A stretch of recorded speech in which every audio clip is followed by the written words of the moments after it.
Good morning, everybody. Welcome to our monthly treat symposium.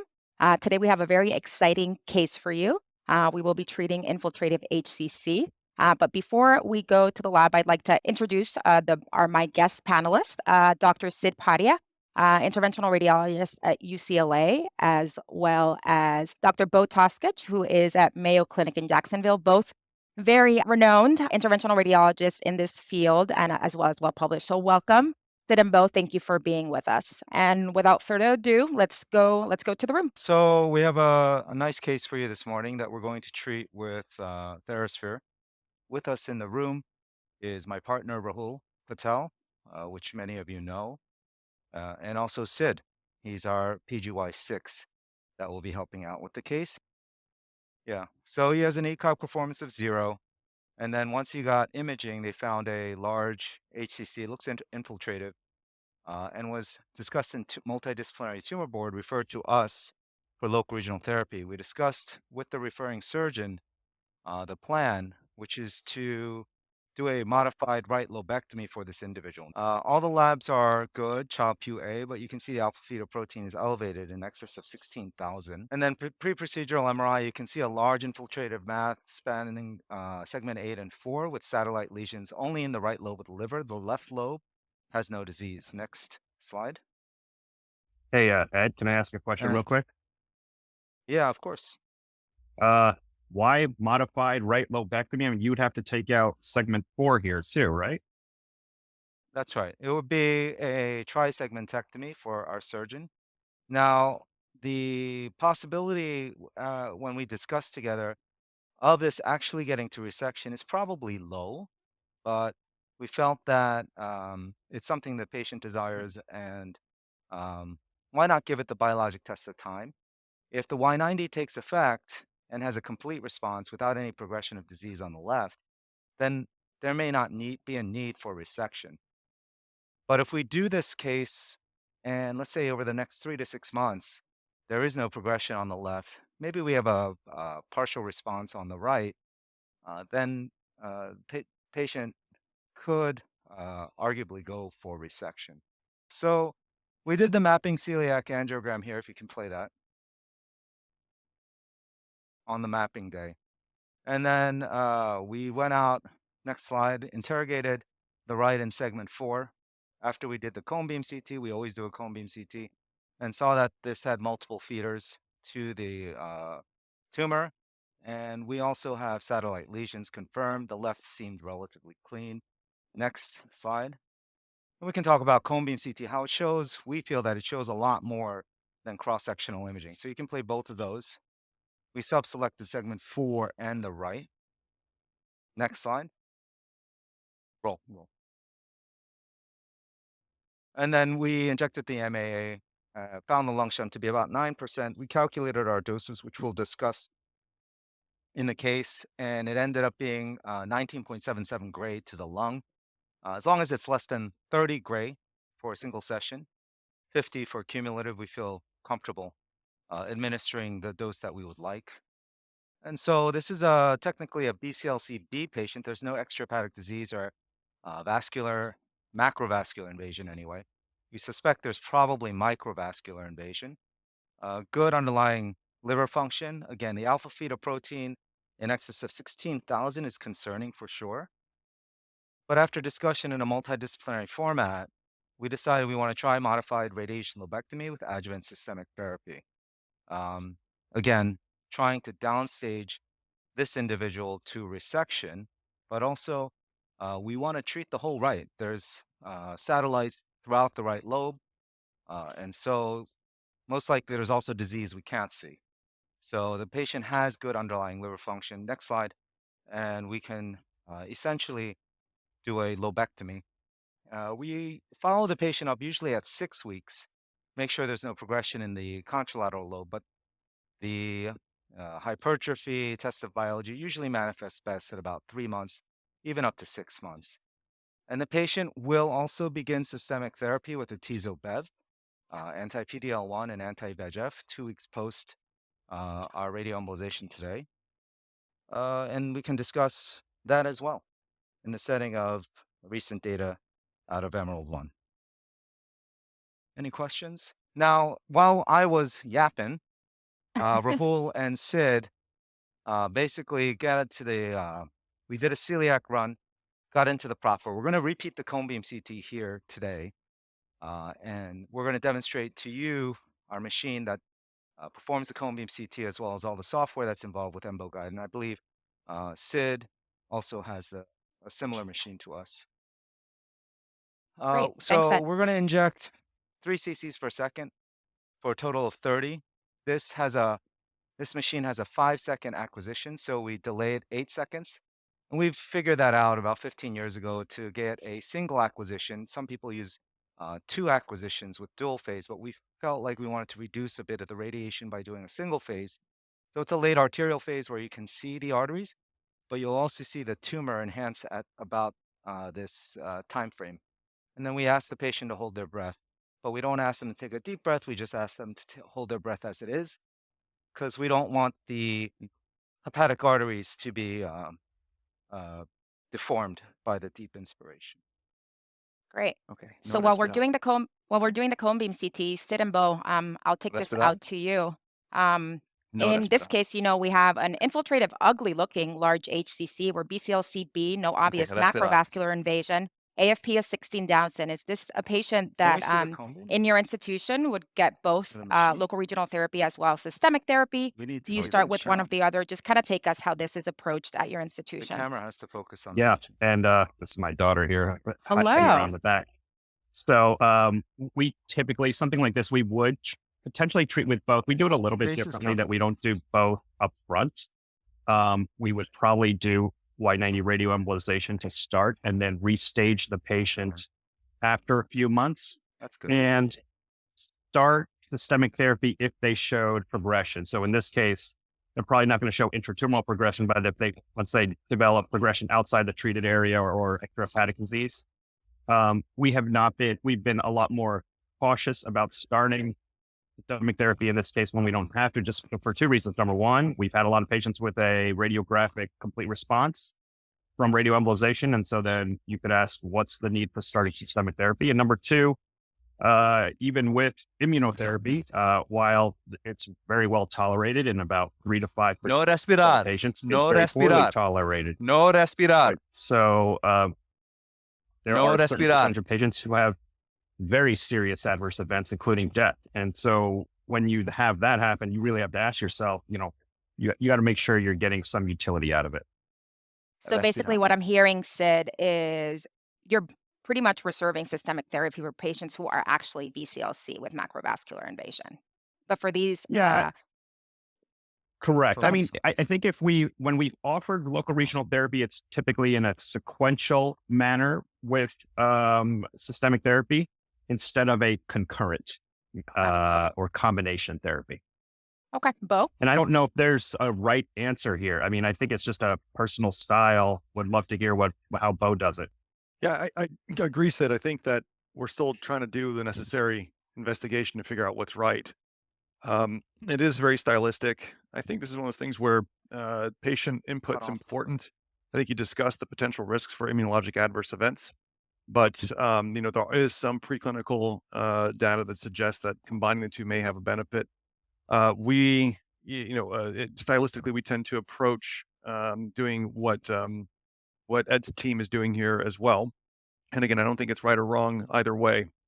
As far as timing, these are typically nowadays with personalized dosimetry, it's very high levels of activity that's administered into the liver.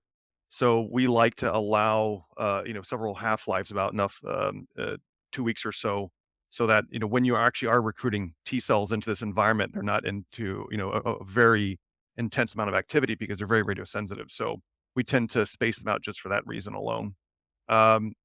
And as far as which patients we choose, I think it's not so much BCLC dictated, but more so phenotype dictated. Hmm. This is a BCLC-B, but anyone who treats enough HCC will realize exactly what Krima said earlier. This is very concerning appearance, very infiltrative. And, whether someone can see macrovascular invasion or not, this is a high-risk tumor. And so our tumor board relies off of our body imaging folks to help guide us as far as when they see a concerning phenotype. And that's typically the folks that we will begin to discuss the application of adding systemic therapy. Folks that we do systemic therapy first, it's typically when there's this high index of suspicion of bilobar disease, and we'll say, look, let's see if this pans out. We've gone that approach, but for the most part, if we can preserve normal liver, if the treatment is in an expendable angiosome for that patient, then we tend to typically treat with local therapy first with this type of disease, typically Y90, and then follow with systemic. Great. Thanks, Thank you Beau. both for your input. Back to Dr. Kim. Ed, can you So, take us through the cone beam? so I just want to show you the cone beam CT and the software that we use. So we gained an acquisition from the proper hepatic. So we see the right and the left hepatic arteries, and you I can can't see hear a you. reconstruction of what we showed Can I you hear on him? our presentation. And so the software is actually quite easy. It automatically generates these images. And then we'll go to our EMBO guide function, as you see. And then we'll draw a region of interest. And this is just kind of based on enhancement pattern. And you'll see this kind of just segment out the contours of the tumor. And we can do it in an axial, sagittal, and coronal. And it's quite intuitive. And we just get the majority of the tumor, and it instantly generates a volume of about 318 milliliters for the tumor. So we use this to calculate our tumor volume. We'll take a picture of this for our records. And then when we go to planning, we'll segment and cut out the bone, contrast in the kidney, as well as the spine. Takes very quick to do. And then we'll set our catheter position, our microcatheter. And if you push auto detect, it'll show you the tumor feeding vessels. And so this is our modified lobectomy approach, which is doing a segmentectomy to the main tumor. And then we'll do separate injections into the non-tumoral parenchyma, or in this case, the parenchyma with smaller satellite lesions, which doesn't require as high of a dose as we would with this. Now, with this model laid out, you can see it is indeed segment 4, as well as branches from the right that we're going to catheterize for this case. Any questions about that? And we can use this as an overlay or use it to help guide our therapy using our celiac angio as a roadmap. And we can recall the position of the celiac angio on this machine, which we can do right now. We have a reference image. And then Sid is going to go in and recall the exact table position, image intensifier, height to our original. And you can see that right now. We can switch back to the room. Ed, I have a question for you. So you keep using this concept of modified radiation lobectomy. Can you talk a Yeah. little bit about what that means, and then a little bit of when you're thinking in general about the doses you would probably use for this case? Yeah. So modified radiation lobectomy, I believe Sid and Beau both use this as well, is a segmentectomy dose. And Sid and Beau can talk about the data for radiation segmentectomy as they published widely on that as well, and the path correlations. But it's a radiation segmentectomy principle to the large infiltrative tumor, and then a lower dose to the remaining parenchyma, the right hepatic lobe, the right lobe of the liver, in order to not only treat those satellite tumors, but to uh, decrease the right lobe and hypertrophy the left lobe. You guys want to talk more about that? So when you're looking, at this cone beam, you see segment 4 is supplying some branches from the right. So what are you thinking in terms of your strategy to, get the adequate dose? And what dose thresholds are you thinking on for this tumor? Firstly, we look at a patient's hepatic substrate.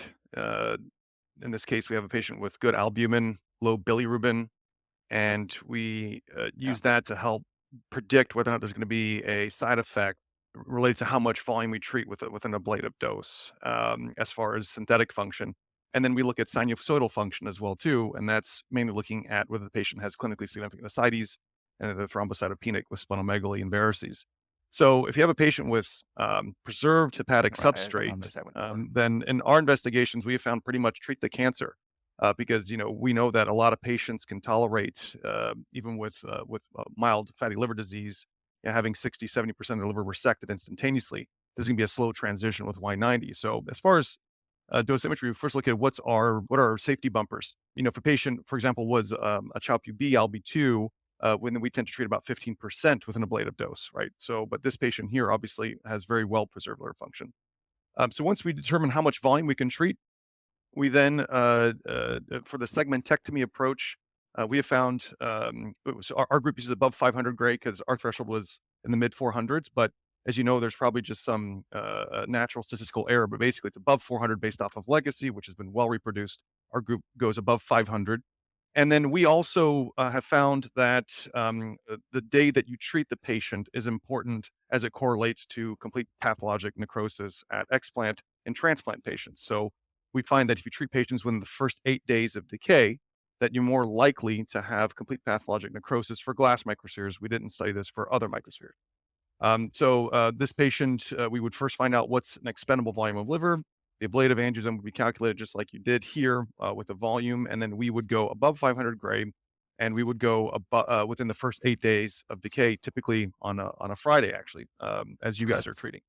And then, obviously, this is taken in the context of lung shunt. So when we treat larger tumors, our ability to treat with an ablative dose is very commonly dictated by how much can the lungs take.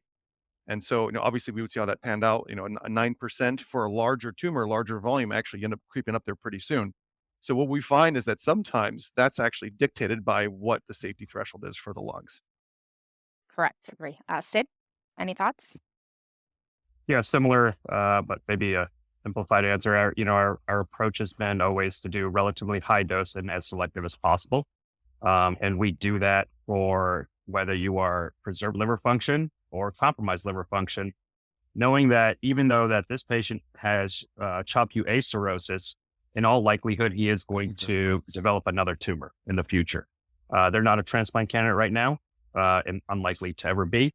So even if you get a MRECIST complete response on the next imaging, in 6 months, he's going to develop another tumor, or 1 year or 2 years. So our approach has been to do liver preservation as much as possible in every single case. So in this case, we try to do as selective and relatively high dose. Not that there's data to suggest one number versus the other, but the way the math works out, we're typically going 600 to 1,000 gray on pretty much every case. Obviously there could be dose constraints here because of a relatively higher lung shunting. So we would take that into account. Do we know that 600 is better than 500 is better than 400? No, it's just a good gestalt. And just to clarify, we're talking here in terms of that modified radiation lobectomy, we're talking about the dose to the tumor, right? This is not a dose we would get to the whole liver, but this is what we're targeting for the actual tumor. Correct. And, in our case, like even for the right hepatic artery, we would try to be as selective as possible, if that is possible. We've in general tried to veer away from treating, normal hepatic parenchyma, even in a Child-Pugh A patient. Our experience of getting patients to actual surgical resection, every time we say we're going to get a patient to surgery, it just never happens in reality. It ends up being a relatively, let's just say, a low fraction of patients who end up getting surgery afterwards. Yeah, agree. So Ed, back to you. It seems like you're in the right. Yeah, we're just trying to select the vessel that is leading to the tumor for our first dose. We'll see if So we're yeah, there. Ed, Otherwise, talk to us about how you ended up picking doses for this patient. yeah. So we use that volume of about 318 cc's, and we plugged it into our treatment illustrator window. And we also put in the lung shunt of 10%. I don't have the treatment illustrator window up, but Beau and Sid can also talk about that as well. And then we're aiming for, I think I missed a little bit of the discussion, but we're aiming for, let's say, above 400 gray if possible, based on legacy data and other data that has been published, because it leads to a higher CPN. And so we'll give that high dose. And then again, the remaining segments, we aim for probably a lower dose. You're dealing with a larger tumor here, and you can administer 400 gray or above 400 gray with higher specific activity, fewer particles, or the opposite. How do you guys choose what size GBQ vial you wish to administer on which day of the week, i.e., how did you guys pick a Friday? Would you ever treat this patient with fewer particles on a Wednesday or with more particles on, let's say, a second week Monday? Good question. So for us, we do try, if possible, like in this case, first week Friday, to try and give um, deliveries on Fridays, just because, again, as you're talking, we do have the higher specific activity per sphere. We do feel like we have sufficient coverage. And so we'll aim for that higher specific activity because we do feel that uh, uh, based on legacy, our own razor studies, most of our deliveries were that first week. Now, we don't deliver much earlier in the week, not that you can't, but just because we don't feel that it's necessary, because we want to have as also some coverage as well. If you're, let's say, treating a 600 cc volume, 3 GBQ, we just feel like from a conceptual standpoint may not achieve the CR that we want. So we may aim for some increase in sphere numbers. But again, this is all debatable because there just isn't, I think, sufficient data, particularly with specific activity and number of spheres. Sid, any thoughts? Right, we use the exact same approach on the other side of the country. It's just honestly a coincidence. Ed and I have never really discussed this, but Oh, you did. Oh, okay. we typically do most of our selective infusions on Thursday and Friday the first week, and that's worked for us. We haven't really done I think for my practice to change it, I would have to do a comparison to do other days of the week and higher particle numbers and find lower success rates. We haven't done that. I honestly think maybe we're nitpicking a little bit too much, and we're going a little too bright to go up there. sometimes overthinking this. And I'm sure people who do this first week Wednesday probably have the same results that I do. Yeah, so we're still just trying to select out that vessel. Once we select out the vessel, we are going to then show you how we assemble the box, which is fairly easy. But for those who haven't seen a box assembly, it might be quite intriguing. Hey, Ed or Karema, question about when you guys use a 3D overlay in the liver, how useful do you find it in the setting of respiratory motion? Oh, good question. Grandma, you want to take that first? Yeah, I actually find it Yeah. pretty um pretty helpful. As long as the patient's not breathing really erratically, I actually really find it helpful if it's live. You can still see where you're going pretty well. Obviously, you kind of have to get used to it, but to me, I tend to use smart masks and overlays all the time. Yeah, our Yeah, preference has I would been to agree. use like the smart mask or the fluorosubtract function, but the 3D overlay we've had, I have not really adapted to for livers. For prostates, we actually use it a lot more. For other organs, just the respiratory motion for us, for the 3D overlay has kind of been a little bit harder, especially when you're like in a third order branch. I think the 3D overlay can be very helpful when you're trying, everything's overlaying and you can kind of use it to figure out which angle you want the II to actually Correct. get another run and but in terms of using it as my single navigation tool, probably that's not my preferred. I probably use a Yeah. smart mask.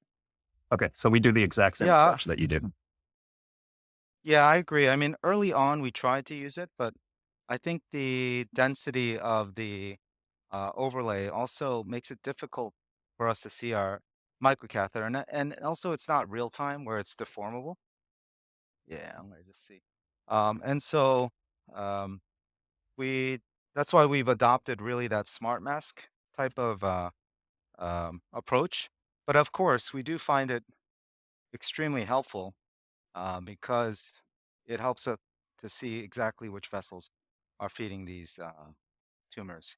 Can I get I think every one of them has its pluses and minuses, and you just use it enough, and you sort of learn how to work with it. I think one of the things that uh, is a bit of a challenge when it comes to looking at vascular guidance is the lack of information on preferential within flow in that vessel. So, for example, if it says this is a tumor feeding vessel, you place the catheter there, but we all know that when you inject it, it's not going to be a perfect split of your delivery. Sometimes it tends to love one vessel more than another.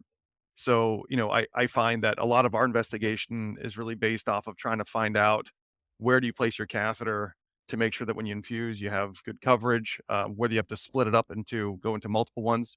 So, for example, when we're doing lobectomies for hypervascular tumors, you can easily not hypertrophy the liver remnant if you do central infusions because everything will go to the tumor.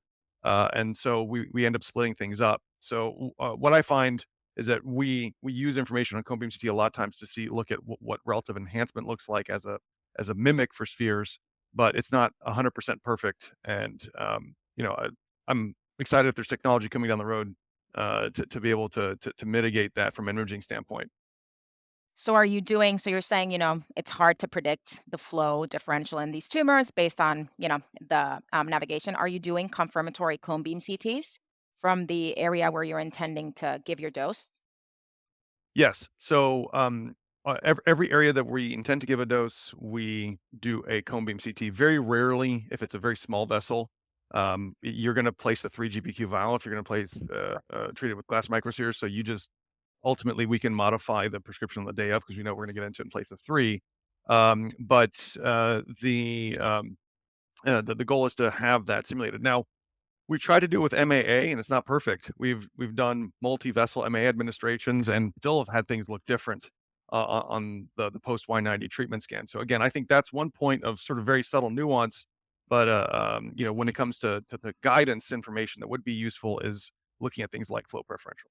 So it seems like I see we're hooked up. I think we're either going to do a run. I see the Yes, guys out so of the we did a room. run, but we're gonna do a cone beam CT just to confirm because sometimes the vessels look a little distorted from previously. Let's pull back a little bit on that microcatheter, and we're gonna repeat our cone beam CT, and we'll show you our co-registration fusion software. If there's ever a question on the day of Y90, we always confirm our final catheter position with a cone beam CT to make sure. So we set our injection rate at zero point 0.5 cc's.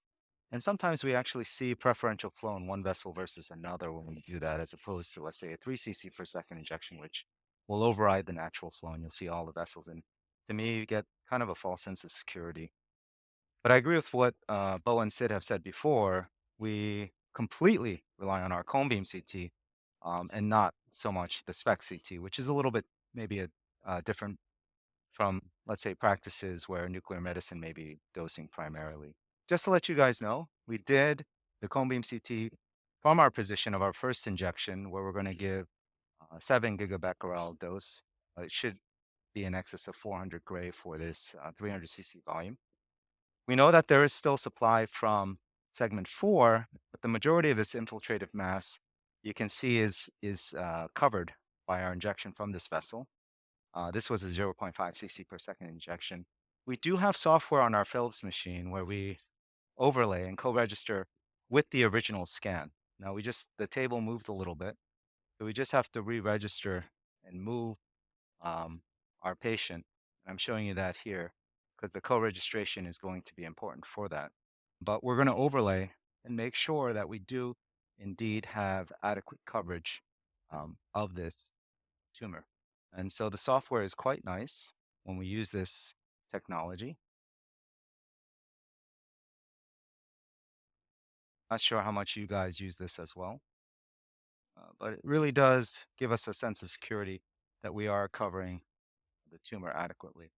And so we'll get a side-by-side representation. Here's our original on the right from the proper cone beam CT.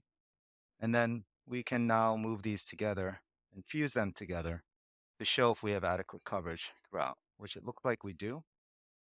And you can always separate them to see, okay, do we have adequate coverage here? We do. Uh, and so we feel comfortable to then now inject the first dose for this patient.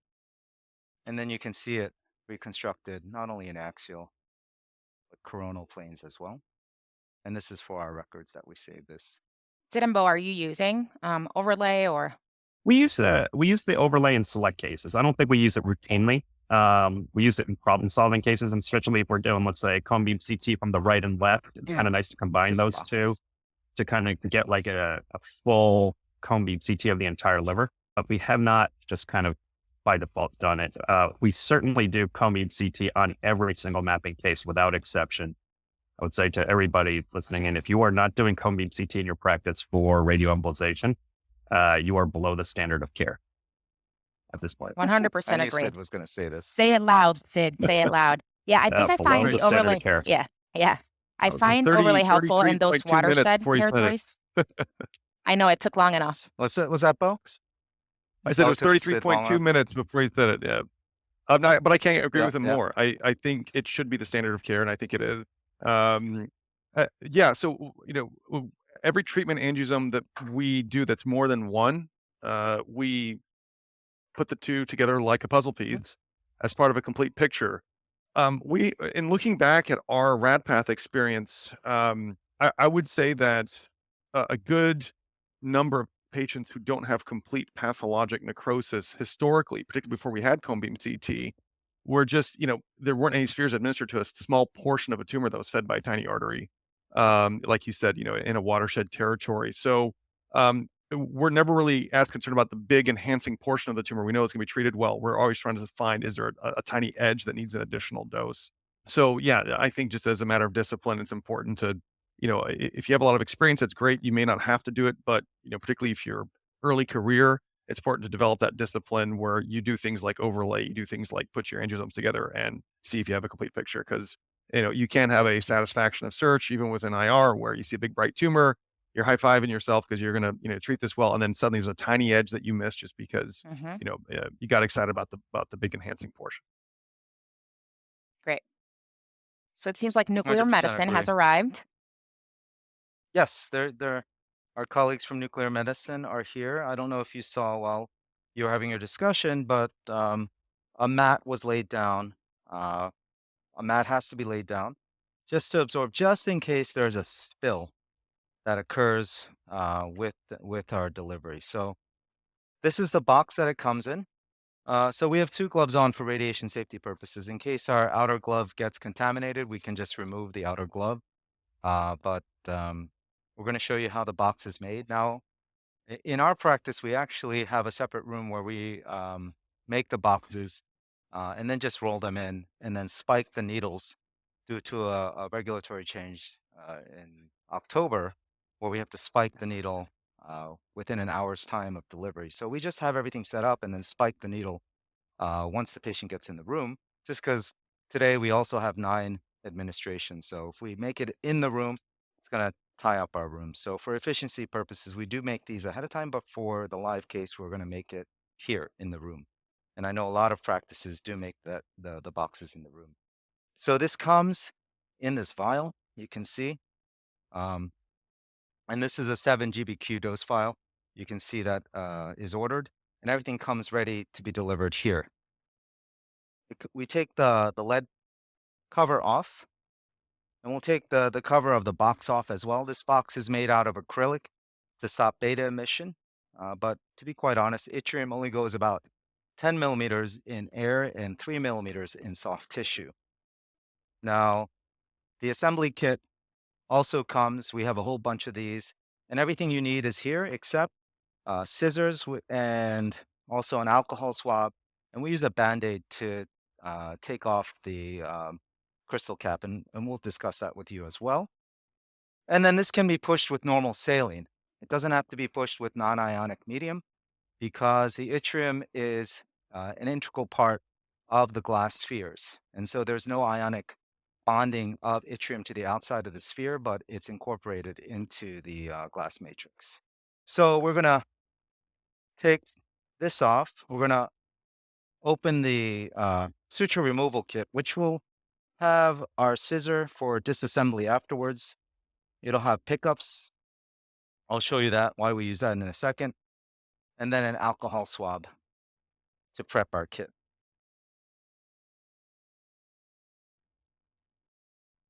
And then this is the Band-Aid. We're going to use one side of the bandage. We'll show you why we use that. But a lot of practices, they may use a steri strip or any adhesive to remove the packaging. If I open up the contents of the administration kit, you can see there's an overflow valve and then all the tubing and syringe that's necessary for administration of the saline to push out the spheres. Sid and Beau, what's your workflow? Do you assemble these in the room? Do you assemble these ahead of time? Yeah, good question, Karim. I think a large part of it depends on, what your practice's volume is. We have a practice that's, let's say on Fridays where, in terms of, let's say, number of vials, we'll do, up to 10 to 15 vials on a Friday. And so my techs are all well versed in setting up this box. So and I'm sure he's doing this for demonstration purposes, what Dr. Kim is doing, but, our techs have set up all the boxes, honestly, before the patient even enters the room. Yeah. So the kit comes with air throughout the line. Air, as you know, is an embolic. So we just have to draw up saline from this saline bag, and then we're essentially just flushing. You can see the lines here. We're flushing all of the line with normal saline. And some people, you can We take off have this red cap. Yeah, go for it. we have nuclear medicine set up all the vials beforehand, and they'll bring them in, and we do a separate timeout prior to infusion, just to confirm that everything is correct. But we're fortunate enough that we've had two extremely talented and very interested nuclear medicine technologists that have taken lead, and so they're way more meticulous than any of us as far as getting air and stuff like that out. So we're very grateful to have them. Yeah. So I flushed all the air through, and then just bring out back and load the syringe up to 20 cc's with the normal saline. This part's actually an important step. You want to clip the white and the blue clips before proceeding after you flush the line of air, because when we engage our system and puncture with our needles, it can actually cause a vacuum effect and introduce air into the line, which we don't want to do because then the air will block where the atrium is going. So we're now going to prep the vial, and this is the Nalgene waste container that Rahul affectionately calls the Mayo jar. And yeah, looks like a Mayo jar. And then I'm going to show you the vial on top. This has a sticker, a purple sticker, and then there's a tab in here. We just kind of remove the tab with our pickups, and it goes into the Nalgene waste container. And then there's a glass stopper on top of this that we're going to use the adhesive from the one side of the bandage to lightly tap on this, and it'll remove the glass stopper here. This will go in there, and then we'll use the alcohol to kind of wipe the top of this for IFU, and then we're going to drop everything in the Nalgene waste container. And then this will go back in to our holder in the box. And then now we're ready to engage. So this is all marked with different letters, B to B for ease of assembly, C to C, D to D. We'll take the red top off. And then just to show you, this is not what you should do for the assembly, but this is just for demonstration purposes. If you push the yellow down, you'll see, I don't know if you can see, but there's needles that came out of the assembly matrix here. We can see it nicely, Ed. Yeah. So that is what's going to engage with the vial on the inside, and we'll show you that as well. So I'm going to bring this back. And then we're going to push the green tab to engage with the vial. It clicks with the vial. You might hear an audible click.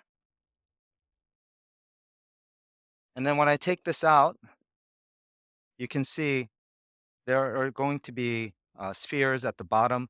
It has a brownish color. That's from the radiation itself. And then we're going to engage and hear another click with the needles. And now if you look closely again, if you zoom in, there's going to be the needles engaged at the bottom of the sphere, of the There it is. vial. Yeah. Okay. We're going to put that back in. We're going to cover it back up. And then maybe Rahul will inject. We're going to bring the towel over for radiation safety purposes, just in case there's a spill. Hopefully there will never be. We're going to flush the microcatheter, make sure there's no kinks in the way. Now, the thing about this system, it's been published multiple times, is you don't need to see with fluoro once your catheter is in position, whether your spheres are going in. There's no embolic effect from this. We inject again. The microcatheter hasn't moved at all. We flush that through. And then a wet-to-wet connection. We're going to tighten this onto the microcatheter, release the white clip, do one more check, make sure the catheter hasn't moved. It hasn't. And Rahul will start the injection. And we're starting with 7.9 millirems. And we use a Rados meter until it goes down to 0 to know that we've delivered all the dose. We typically find about 15 cc's to 20 cc's of normal saline injection that it drops to 0, 0. And that's how we know that the full dose has gone in. It's kind of I anticlimactic. would say that, yeah, I I don't know mean, what I you would say guys that thought if then. you're not dropping down to 0 within your first syringe, just, do a little bit eyeball check, make sure it's not getting stuck in the microcatheter hub, and the other time it may not is if you've done a bunch of vials already into that same patient and you're on your like third or fourth vial, sometimes you'll pick up the background of the patient, Yep. from the previous first 2 vials. Very important point, Sid. So Yeah. even if it should hit 0, 0, it might quickly go back up, but you should definitely see it come down to that 0, 0. Yeah, we will Yeah. sometimes shine a light, like an overhead or a light, and you can actually see the refractory crystals themselves as they travel. And if they're clear, then like Sid said, it's just background activity. The 2 areas that if they're going to get hung up, we've almost always seen, like Sid mentioned, the coupling, the microcatheter hub. There's an eddy there, and then the horizontal portion where D becomes E. And then you can just give that a tap because it'll settle a little bit, particularly if you're in using a smaller microcatheter. But yeah, as far as residuals, I mean, we're typically less than 2%, I think, in more than 99% of cases. So Yeah, I would agree with that. I don't know if you heard, but Rahul had 0, 0 a while ago, and I think he's on his third flush. So we do 3 flushes in total. And that's part of the IFU. It's just an abundance of precaution. I think pretty much most of the dose is out after that first flush, but we are required to do 3 flushes. Any thoughts on that, guys? 3 flushes for you guys as well? 1 flush, 2 flush, 3 flush? Yeah, we do 3. It's same thing. I don't honestly. It's probably not necessary, but we just do it out of caution, just to get the full vial in. Doing that third flush costs you an extra 2 minutes, so it's probably Yeah, worth it. yeah. Which is an yeah, I eternity think when you're an IR doc. when you're on your third flush and you're at zeros after your first flush, I think the majority of the flush goes out of the release valve just to try to get it over with. Yeah, yeah, agree. So Rahul is pretty much done. And then we'll show you the disassembly, and that'll be pretty much it. We're not going to torture you with all the other dose delineation. With this kit, it's really, I say it's made for dummies. There's a sticker that says where to cut to disassemble the box. I'm going to cut there. And then if you focus on my hands, we'll show you the disassembly. So usually I take the cover off of the box, and then I'll take the microcatheter and just drop it onto our towel, just so my gown doesn't get caught up on the arm. I also retract the arm. Then I'll take the vial and I'll drop the contents into the Nalgene waste container. And then I'll put it inside the box so it has a secure footing. And then I'll move now my towel to underneath the connection with the base catheter. And then because we are doing multi-dose vial deliveries, we want to get a new microcatheter every time because that microcatheter tip is radioactive. So we are going to be focused on my hands.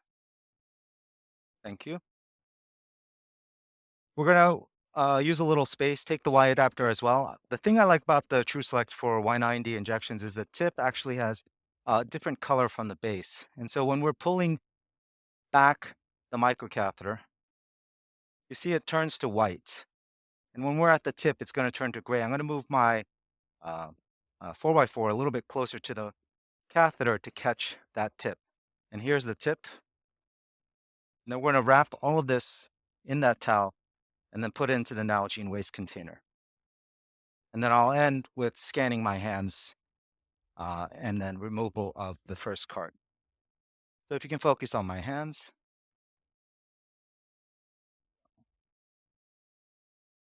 Yeah. So I do it away from the patient because I've just delivered a dose to the patient. This will go into the Nalgene waste container and we're ready to get our next delivery going. Yeah, Rahul's going to scan his. Any questions? Pretty straightforward.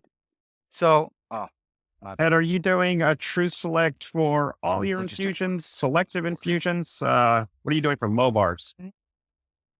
yeah, for low bars, I tend to use a higher PSI microcatheter. We do use the direction microcatheter for those. If we do a low bar, to be quite honest, our low bar injections are Like actually 5 quite minutes. few these days. But when we do, let's say a large tumor or a hypervascular tumor with a lot of flow, that tends to be usually vascular invasion.